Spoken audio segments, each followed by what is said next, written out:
Hello and welcome to another edition of Another Book Review. This week I'll be reviewing Michael Lewis's newest work, Thr Fifth Risk.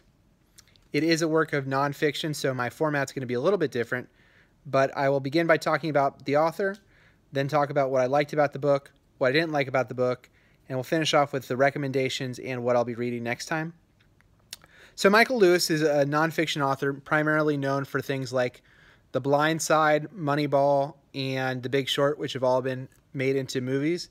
I've actually read and enjoyed all three of those works, and I'll talk a little bit about my comparison to those and this a little bit later, but mostly Michael Lewis is kind of known for explaining the, I don't want to say hidden economy, but the taking complicated subjects and really digging into how they work and the people behind how they work and kind of diving into the psychology a little bit of those type of things. So those are kind of what he's best known for. Blindside, really specifically, it's talking about finding people who are right for a specific position and why that position is important to the game of football.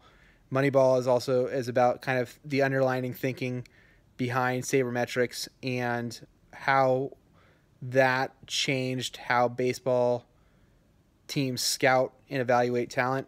And The Big Short is really a examination of the financial crisis of 2008, primarily focused on credit default swaps and how that instrument worked, along with a couple of people who were kind of on the cutting edge of seeing the crash before it happened. So what is The Fifth Risk? The Fifth Risk is about Michael Lewis taking that ability to kind of see the hidden side of things and applying it to the federal government. His main focus in this kind of two planks, I'd say, of this work. One is really just kind of I guess I should go back and say this is going to be a fairly political book, just because the main focus of the book is how unprepared the Trump administration was in taking over the leadership roles for the federal bureaucracy. The federal government, the U.S. government, employs roughly 2 million people, so it's a huge undertaking. And his main focus in this is that they are breaking with tradition and they are not stepping up and taking the reins. So that's kind of the hook of the book, as it were, is his focus on the Trump administration, their inability to put people in leadership roles who are qualified to lead these different bureaucracies. The three that he focuses on are the Department of Energy, which a lot of people don't know, and he goes into really great detail in the book, handles nuclear weapons and nuclear material, is one of the most important, probably the most important operation they have. He also touches on the USDA, which does a wide range of things, many of which you probably would not expect the USDA to handle. And then finally he talks about the NOAA, which handles weather forecasting and storm warning and prevention. So how does he handle this? What he does is he goes to people who have been in the system, who are lifelong civil servants, and he talks to them about what they do, and he talks to them about the lack of care and concern that the Trump administration had in during the transition between Barack Obama and President Trump. The point that he kind of strikes again and again is these people were not really prepared to lead. They didn't really care as much as they should have, given the enormous importance of these federal departments. So that's the book. The book is about 220 pages. If that sounds interesting to you, I think to me the most interesting part about the book was him really diving deeply into these organizations, mainly these three departments. He touches on NASA a little bit, and he touches on, I think, one or two others, but the three that I mentioned are the ones that he goes into the most detail about. So if you're someone who's kind of coming in as a layperson and doesn't know very much about those three and really want a really clean crash course of what they do, this is actually a pretty good book for that. It is a very quick read. Like I said, it's only 220 pages. I read it in about 2 days. It's actually a really good airport book.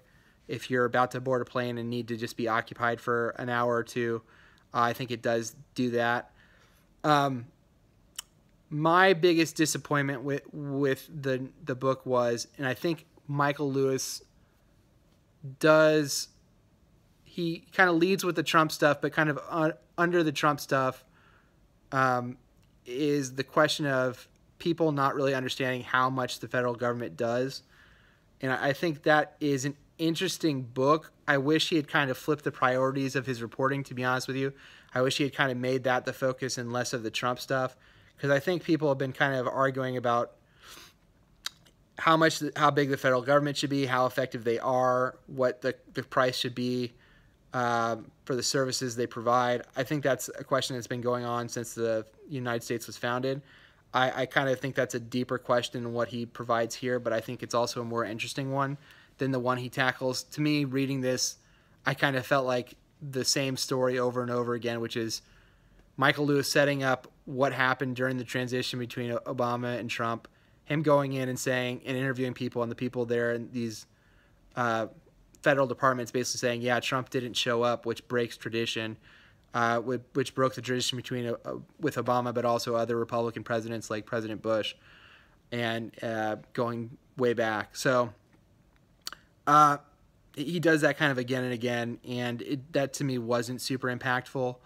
I think he at times kind of undercuts his own point, speaking specifically about the importance of the federal government and why people should be more, I don't want to say tolerant of them, but less suspicious of what they do.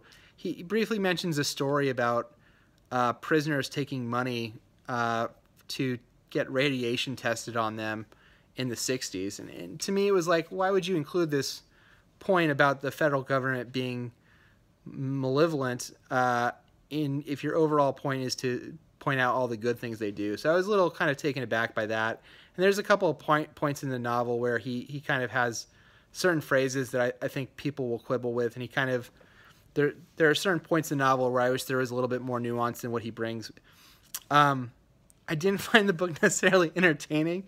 I felt, even reading something like The Big Short, which is about the financial crisis, which is really kind of a terrible subject when you see kind of the impact it had. I thought that the beauty of that book was the writing and how he explained such a complicated topic to where a layperson could really grasp and understand it. When he talked about credit default swaps, when he talked about different tranches of mortgages, I totally understood that I could draw that on a whiteboard if I had to. This, I don't want to say it felt lazy, but it definitely felt lesser than those things. I kind of walked away with kind of scratching my head of what the overall point was, and it felt at times to me like he was assigned a writing assignment for an article of a magazine or something and just decided to stretch it out to basically the bare minimum that he could get it published, something he can get published in a book. So I was overall always disappointed by the novel or the nonfiction work. I felt like he's done better stuff in the past, and I would probably recommend that to other people to start. The language too, it didn't come across, like I said, as kind of funny or clever or charming as kind of his past stuff. It felt very by the numbers. If you're a big Michael Lewis fan, or if you're someone who's interested in learning more about different, or his take on the federal government and the average citizen's responsibilities and ties to them, I think then that's interesting. He's, in my recollection of reading his stuff, he's never been overtly political as far as where his stances are on the size of the government. And I think he's more politically overt in this. I don't think it necessarily hits you over the head. And if you are someone who can see both sides of an issue, I don't think you're going to necessarily be upset with his writing. Like I said before, I do think he's definitely on one point here, and I think there are some things that could have had more nuance. but I didn't think he said anything that was extreme or bomb throwing, so to speak. So that was that. I mean, like I said, I was a little bit disappointed. I should say, wrapping it up here, the Fifth Risk is, to his point of why this is all important, that Trump is not taking these things seriously. The Fifth Risk is essentially one of the, I believe it is Department of Energy, either current employees or former employees sat down and kind of listed his biggest concerns. And the fifth risk were risks that were out there, but we didn't know.